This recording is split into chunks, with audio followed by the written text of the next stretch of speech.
कहानी की शुरुआत में हमें रीड और उसकी बीवी सू को दिखाया जाता है। सू ने अभी अभी जब अपना टेस्ट किया तब उसे मालूम चला कि वो प्रेग्नेंट है। यह खबर सुन करके रीड भी काफी खुश हो जाता है क्योंकि वो भी एक बच्चा चाहता है। इसके बाद सीन शिफ्ट होता है और हमें एक शो के जरिए फैंटास्टिक फोर के बारे में पता चलता है। आज से कुछ साल पहले 4 लोगों की ग्रुप स्पेस में जाने की तैयारी कर रहे थे। स्पेस में इनका कोई मिशन था, उस मिशन को जा करके पूरा करना था। ये 4 लोग सही सलामत स्पेस में चले गए थे, लेकिन स्पेस से वापस आने के बाद इन चारों के अंदर पावरफुल शक्तियां आ गई थी। इन चारों के अंदर अलग अलग प्रकार की शक्तियां थी। दुनिया पर अगर किसी भी प्रकार की मुसीबत आती थी तो ये चारों लोग मिल करके उसे खत्म कर देते थे। एक प्रकार से ये चारों लोग लोगों के नजरों में हीरो बन गए थे। लोगों ने इनका नाम रख दिया फैंटास्टिक फोर। ये चारों लोग हमेशा एक ही बिल्डिंग में एक ही साथ रहते हैं। इन चारों में सू और रीड भी हैं। ये लोग अपने दोस्तों को बताते नहीं है कि सू प्रेग्नेंट है, लेकिन पता नहीं कैसे ब्रायन को पता चल जाता है कि सू प्रेग्नेंट है। जॉनी भी काफी खुश होता है, वो भी इन्हीं के ग्रुप का है। जॉनी और ब्रायन ये दोनों खुश इसलिए हो रहे थे क्योंकि ये अंकल बनने वाले हैं। रीड बाप बनने वाला है, इस बात की उसे बहुत खुशी है, लेकिन उसे ये बात भी जानना जरूरी है कि उसका बच्चा नॉर्मल है या नहीं। उसकी माँ के पास भी सुपर पावर है और उसके पिता के पास भी सुपर पावर है, इसीलिए रीड जानना चाहता है कि आखिर उसके बेटे के अंदर क्या खासियत है। वो अलग अलग प्रकार के कई सारे टेस्ट करता है, लेकिन उसे कुछ खास पता नहीं चलता। जब जॉनी उसके पास आता है तब रीड किसी और चीज पर टेस्ट करने लगता है। दरअसल जो रीड था वो टेलीपोर्ट के ऊपर एक्सपेरिमेंट कर रहा था। वो एक अंडा लेता है और उसे टेलीपोर्ट करने की कोशिश करता है। वो अंडा 5 फुट दूर टेलीपोर्ट हो जाता है, मतलब कि इनका एक्सपेरिमेंट काम कर रहा था, लेकिन दूरी बहुत ही कम था। इन्हें सामान को और दूर टेलीपोर्ट करना था। खैर इसके बाद जॉनी कुछ डाटा को लेकर के अपने कमरे में आ जाता है। इस डाटा को जब वो सुनने की कोशिश करता है तब उसे मालूम चलता है कि ये किसी अलग लैंग्वेज में है। फिलहाल वो जिस डाटा को सुनने की कोशिश कर रहा है वो अंतरिक्ष से आया था। अलग अलग लैंग्वेज में होने की वजह से उसे कुछ भी समझ में नहीं आता है। इधर हमें रीड को दिखाया जाता है जो कि अपने बच्चे की जांच कर रहा था। वो सामने से देखना चाहता था कि उसका बच्चा नॉर्मल है कि नहीं। इनके पास खास प्रकार की कुछ मशीन थी जिसकी मदद से रीड अपने बच्चे को देख पाता है। जब वो देखता है कि उसका बच्चा एकदम नॉर्मल है तब जाकर के उसे तसल्ली मिलती है। रात के समय में सोने से पहले फैंटास्टिक फोर के सभी लोग बालकनी में आकर के खड़े होते हैं। दरअसल ये लोग ये देख रहे थे कि शहर में सब कुछ ठीक चल रहा है या नहीं। तभी अचानक से आसमान में इन्हें बहुत ही अजीब चीज दिखाई देती है। आसपास के सभी लोग हैरान होकर के उस चीज को देख रहे थे। जॉनी चेक करने के लिए जब आसमान की तरफ जाता है तब उसे एक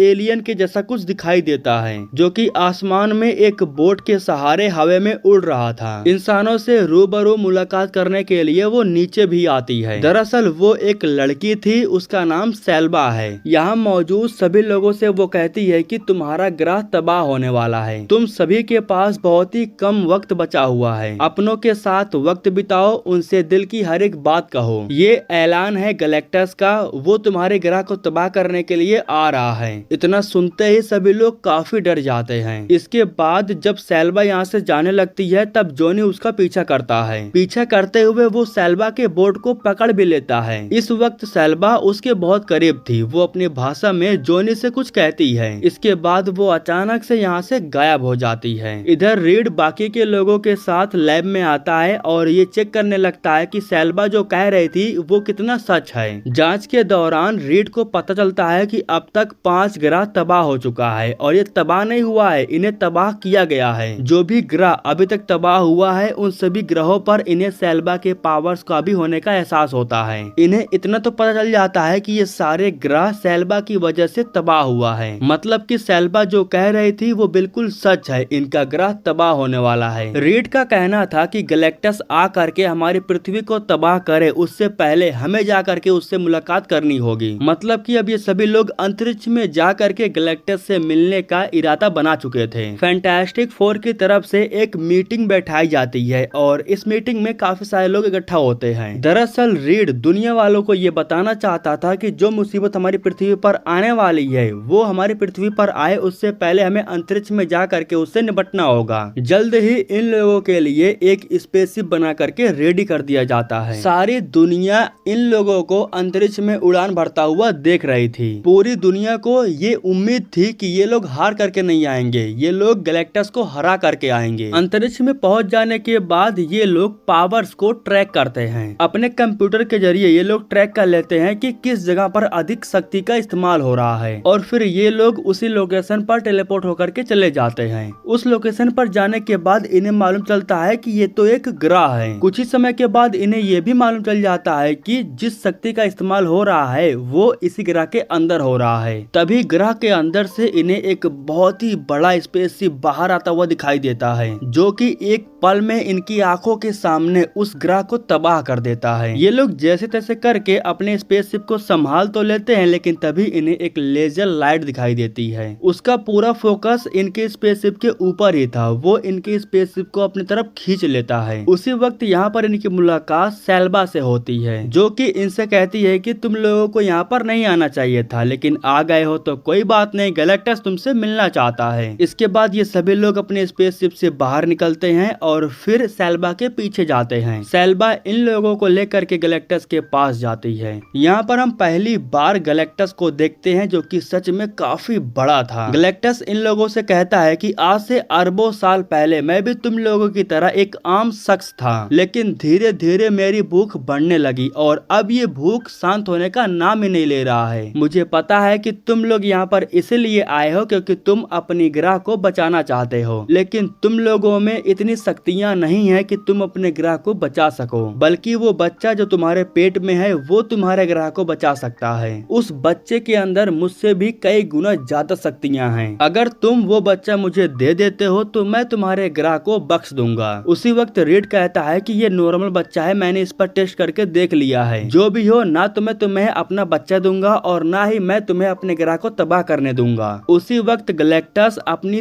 तेज निगाहों से सू की तरफ देखता है, जिसकी वजह से सू के पेट में काफी दर्द होने लगता है। वो रीड से कहती है कि बच्चे का आने का वक्त हो चुका है। दरअसल वो बच्चे को चोट पहुंचाने की कोशिश कर रहा था, इसलिए जॉनी उस पर हमला कर देता है। इन लोगों के बीच में जब फाइट शुरू हो जाती है तब रीड अपनी बीवी यानी कि सू को लेकर के यहाँ से भागने लगता है, क्योंकि वो तकलीफ में थी। उसी वक्त सेल्बा आकर के ब्रायन और जॉनी पर हमला कर देती है। इसके बाद उसे जैसे ही मौका मिलता है तो वो रीड पर हमला कर देती है, जिसकी वजह से रीड जख्मी होकर के नीचे गिर जाता है। आखिरी में बची हुई थी सू, जो कि अपनी पावर का इस्तेमाल करके सेल्बा पर हमला कर देती है, जिसकी वजह से वो जख्मी हो जाती है। इन लोगों को जैसे मौका मिलता है तो सभी लोग अपनी स्पेसशिप के अंदर भाग करके चले आते हैं। फटाफट ये लोग स्पेसशिप को ऑन करते हैं और फिर यहाँ से भागने की तैयारी करते हैं, लेकिन इनके लिए परेशानी की बात ये थी कि सेल्बा अभी भी इनका पीछा कर रही थी। वो सू के बहुत करीब आ गई थी, वो उसके बच्चे पर हाथ भी डालती है, लेकिन वो कुछ कर पाती उससे पहले ये लोग स्पेसशिप को लेकर के यहाँ से गायब हो जाते हैं। लेकिन अभी भी सेल्बा इनका पीछा करना बंद नहीं करती है, वो वर्म होल के जरिए अभी भी इनका पीछा कर रही होती है। सेल्बा इनके पीछे इसलिए पड़ी हुई थी क्योंकि वो सू के बच्चे को हासिल करना चाहती थी। सू को काफी दर्द हो रहा था, उसका बच्चा अब इस दुनिया में आने वाला था, लेकिन सबसे पहले इन लोगों को सेल्बा से अपना पीछा छुड़ाना होगा। इसलिए ये लोग जानबूझ करके सेल्बा को लेकर के वर्म होल की तरफ जाते हैं। ये लोग अपने स्पेसशिप को लेकर के वर्म होल के अंदर जा रहे थे और सेल्बा ठीक इनके पीछे पड़ी हुई थी। ऐसा ये लोग इसलिए कर रहे थे क्योंकि इसके पीछे रीड का कोई प्लान था। वो सू से कहता है कि तुम्हें 30 सेकंड के लिए स्पेसशिप को गायब करना होगा। रीड के कहने पर वो अपनी पावर का इस्तेमाल करके स्पेसशिप को गायब कर देती है। स्पेसशिप को गायब करके ये लोग अपनी रोटेशन को चेंज कर लेते हैं, लेकिन सेल्बा यहाँ पर धोखा खा जाती है। वो अपनी रोटेशन को चेंज नहीं कर पाती है, इसलिए वो वर्म होल के अंदर चली जाती है।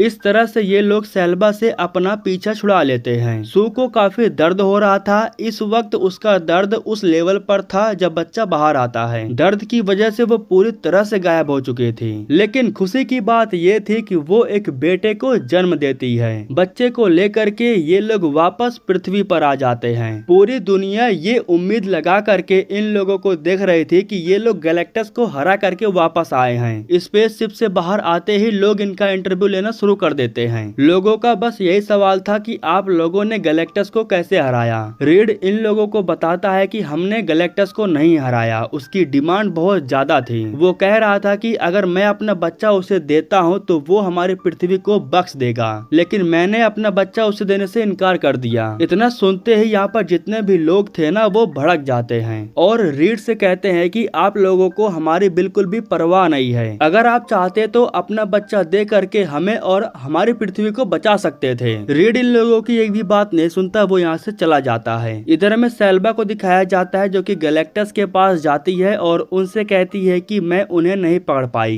इतना सुनते ही गैलेक्टस गुस्सा हो जाता है और वो सेल्बा को चोट पहुंचाता है। वो सेल्बा से कहता है कि मुझे हर हाल में वो बच्चा चाहिए। इसके बाद सीन शिफ्ट होता है और हम फैंटास्टिक फोर के सभी सदस्यों को देखते हैं जो कि एक कमरे में बैठ करके गैलेक्टस को हराने का प्लान बना रहे थे। रीड इन लोगों को बताता है कि मैंने गैलेक्टस के स्पेसशिप के सैंपल का जांच किया, मुझे पता चला है कि वो हमारे यूनिवर्स से भी पुराना है। अगर मैं उसके बारे में जानने की कोशिश करूंगा तो मुझे 10 साल लग जाएंगे। वो शैतान है, भगवान है, क्या है मुझे नहीं पता, लेकिन उसे हराने के लिए हमें कुछ तो जरूर करना होगा। गैलेक्टस धीरे धीरे सारे ग्रह का विनाश करके पृथ्वी की तरफ बढ़ रहा था। गैलेक्टस को पृथ्वी पर आने में सिर्फ 4 दिन का वक्त बचा हुआ था। सभी लोग काफी डरे हुए थे। बिल्डिंग के बाहर सभी लोग खड़े होकर के दंगे फसाद कर रहे थे। कोई और ऑप्शन नहीं बचा हुआ था, इसलिए रीड कहता है कि लोग जो कह रहे हैं हमें वही करना होगा। साफ साफ उसका कहने का मतलब यही था कि हमें बच्चे को उसके हवाले कर देना चाहिए, लेकिन उसके इस बात पर सू बिल्कुल भी राजी नहीं थी, बल्कि इस बात को सुनने के बाद वो रीड पर काफी गुस्सा भी हो जाती है। रीड कहता है कि कोई बात नहीं, तुम फिक्र मत करो, मैं कोई न कोई उपाय निकाल लूंगा, मैं अपने बच्चे को गैलेक्टस के हवाले नहीं करूंगा।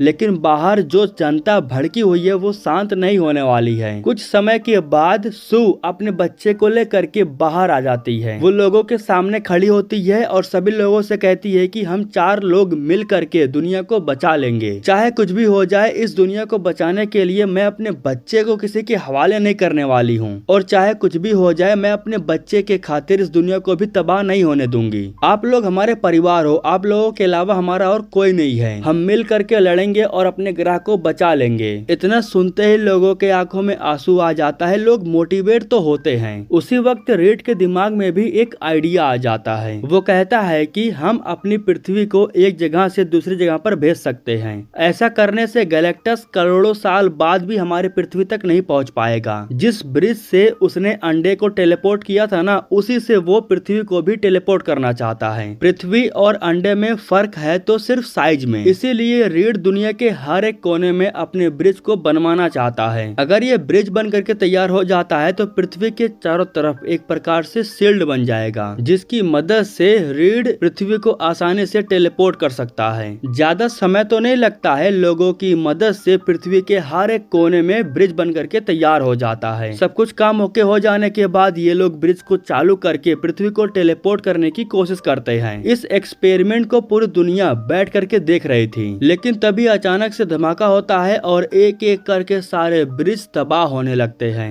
ब्रिज को तबाह करने वाला कोई और नहीं बल्कि सेल्बा थी। उसको रोकने के लिए जॉनी आता है। वो किसी प्रकार का ऑडियो प्ले कर देता है जिसको सुन करके सेल्बा साइलेंट हो जाती है। दरअसल ये ऑडियो उसके ग्रह का था, पता नहीं कैसे, लेकिन जॉनी ने ये सारा डाटा रिकवर कर लिया था। जॉनी उससे कहता है कि तुम्हारा भी एक ग्रह था, तुम्हारा भी एक परिवार था, तुम्हारे ग्रह के लोग अभी भी तुम्हें ढूंढ रहे हैं क्योंकि वो तुम्हें शुक्रिया कहना चाहते थे। तुमने अपने परिवार और अपने ग्रह को बचाने के लिए खुद को गैलेक्टस के हवाले कर दिया। गैलेक्टस ने तुम्हें अपना गुलाम बनाने के बाद तुम्हें ऐसा बना दिया, लेकिन तुमने अभी तक उन लोगों की चीख पुकार नहीं सुनी जिनके ग्रह को गैलेक्टस ने बर्बाद कर दिया, तबाह कर दिया। इन सारे ग्रह पर गैलेक्टस को तुम लेकर के गई थी, तुम्हारी वजह से सारे ग्रह तबाह हुए हैं। लोगों के चीखने चिल्लाने की आवाज सुनने के बाद सेल्बा को भी काफी बुरा लगता है। जॉनी उससे कहता है कि जिस तरह से तुमने अपने ग्रह को बचाया उसी तरह से मैं भी अपने ग्रह को बचाना चाहता हूँ। जिस पर सेल्बा कहती है कि या फिर बच्चे का बलिदान दे दो या फिर इस ग्रह को छोड़ करके कहीं और चले जाओ, जैसे मैंने अपनी कुर्बानी दी। इतना कहने के बाद वो यहाँ से चली जाती है। गैलेक्टस धीरे धीरे इनके ग्रह के करीब आ रहा था। रीड अभी भी हार नहीं माना था, वो गैलेक्टस को हराने का प्लान बना रहा था। अपने बेटे को देखने के बाद उसके दिमाग में एक आइडिया आता है। वो अपने लोगों से कहता है कि कि हमें गैलेक्टस को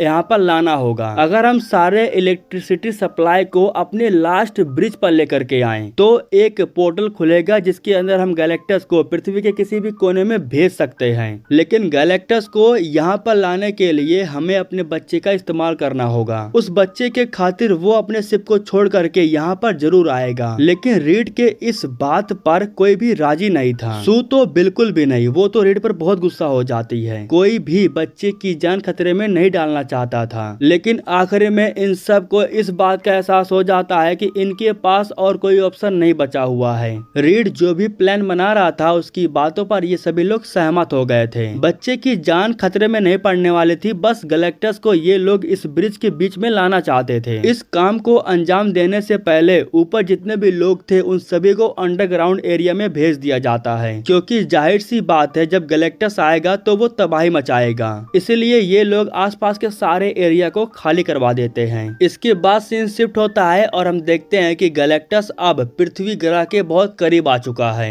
गैलेक्टस पृथ्वी पर आता उससे पहले ये लोग उस बच्चे को ब्रिज के बीचों बीच में रख करके यहाँ से चले जाते हैं। जब गैलेक्टस पृथ्वी पर आता है तब वो अपनी तेज निगाहों से उस बच्चे को स्कैन करता है। उसे पता चल जाता है कि वो बच्चा कहाँ पर है। बच्चे को हासिल करने के लिए वो उस तरफ जाने लगता है, लेकिन तभी जोनी आकर के गैलेक्टस की आंखों पर हमला कर देता है, जिसकी वजह से गैलेक्टस कुछ समय के लिए कुछ नहीं देख पा रहा था। इसी का फायदा उठा करके ये लोग बच्चे को हटा देते हैं, मतलब कि खाली टोकरी ला करके रख देते हैं। जोनी उस बच्चे को ले जा करके अपने हेडक्वार्टर पर रख देता है। इसके बाद गैलेक्टस बच्चे को लेने के लिए आगे बढ़ता है, लेकिन वो ब्रिज के अंदर पैर नहीं रखता। उसे एहसास हो जाता है कि टोकरी में बच्चा नहीं है। वो फिर से स्कैन करता है और उसे पता चल जाता है कि बच्चा कहाँ पर है। अब वो बच्चे को हासिल करने के लिए उसकी तरफ आगे बढ़ने लगता है। उसे रोकने के लिए जोनी और ब्रायन ये दोनों मिल करके उस पर हमला करते हैं, लेकिन इसका तिनका भर भी फायदा नहीं होता है, बल्कि गैलेक्टस आसानी से इन लोगों को हरा देता है। रीड भी उस पर हमला करने के लिए जाता है, लेकिन वो रीड को पकड़ लेता है और उसे ऊपर नीचे से पकड़ करके खींचने लगता है। तभी जय और वीरो की जोड़ी आती है और गैलेक्टस पर हमला करके रीड को बचा लेती है, लेकिन इसका भी कोई फायदा नहीं होता। गैलेक्टस बिल्डिंग पर हमला करके बच्चे को आसानी से हासिल कर लेता है। बच्चा उसके कब्जे में था, वो बच्चे को लेकर के जा रहा था, लेकिन बच्चे की माँ इतनी आसानी से हार नहीं मानने वाली थी। वो अपनी पावर से गैलेक्टस पर हमला करती है।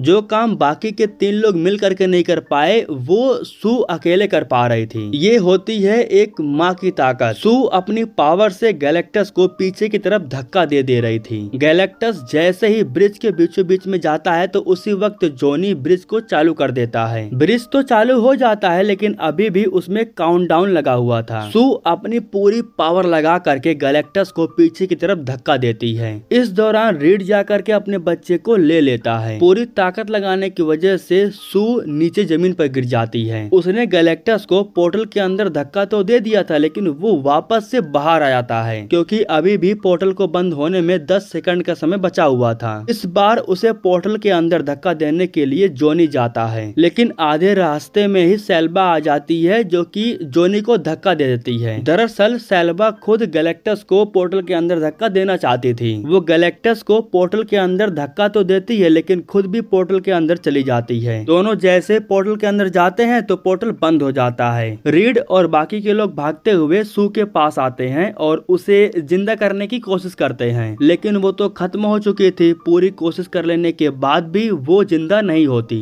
उसका बच्चा भी काफी रो रहा था, इसलिए रीड बच्चे को माँ के पास बैठा देता है। कुछ ही समय के बाद अचानक से सू का हाथ हिलने लगता है, पता नहीं कैसे, लेकिन वो जिंदा हो जाती है और ये किसी चमत्कार से कम नहीं था। इन्हें इस बात का एहसास हो जाता है कि इनका बच्चा बहुत खास है, उसके अंदर तो इनसे भी ज्यादा पावर है। लोगों के नजरों में एक बार ये सभी लोग फिर से हीरो बन जाते हैं। फाइनली दोस्तों, इसी के साथ ये कहानी भी यहीं पर खत्म हो जाती है।